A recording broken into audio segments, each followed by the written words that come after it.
আমরা জানি যে মুখের কথা এবং ধনুকের তীর দুটোই কিন্তু একই রকম, মানে দুটোই যদি বেরিয়ে যায় ওটাকে ফেরানো যায় না।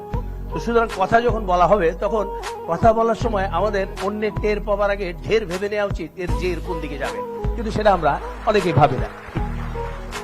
আমরা সেজন্য কিন্তু সাধক সত্যানন্দ বলেছিলেন যে অনেক কথার অনেক দোষ, ভেবে চিন্তে কথা কোষ, কিন্তু আমরা কিন্তু ভেবে চিন্তে কথা অনেকেই বলি না। আমরা বলি কথাই চিরে ভেজে না, কিন্তু কথাই কিন্তু চিরে না ভেজলেও মানুষ ভেজে। বিশেষ করে যারা ভালো মানুষ সেজে মানুষ ভেজে খান, তাদের লেজে গোবরে, তাদের তেজে লেজে গোবরে অবস্থা কিন্তু হয়ে যায়। আচ্ছা, সেটা কি করে হয়? আমরা সহজ কথা বলি, সবসময় আমরা বলি কথা কম কাজ বেশি, কিন্তু তারপর আমরা বেশি কথা বলি এবং যা বলি তা করি না, এবং যা করি তা কিন্তু বলি না। এটাই কিন্তু আমাদের একটা স্বভাবগত চারিত্রিক বৈশিষ্ট্য হয়ে দাঁড়িয়েছে। আমি দু একটি কথা বলতে চাই, এবং এই কথার একটি উৎকৃষ্ট উদাহরণ হচ্ছে ইদানিং কালের, বিশেষ করে স্যাটেলাইট টেলিভিশনের আগমনের পর থেকে আমাদের দেশে একটি নতুন শোয়ের উদ্ভব হয়েছে, যার নাম হচ্ছে টক শো। এখানটা গেলে আমরা দেখতে পাই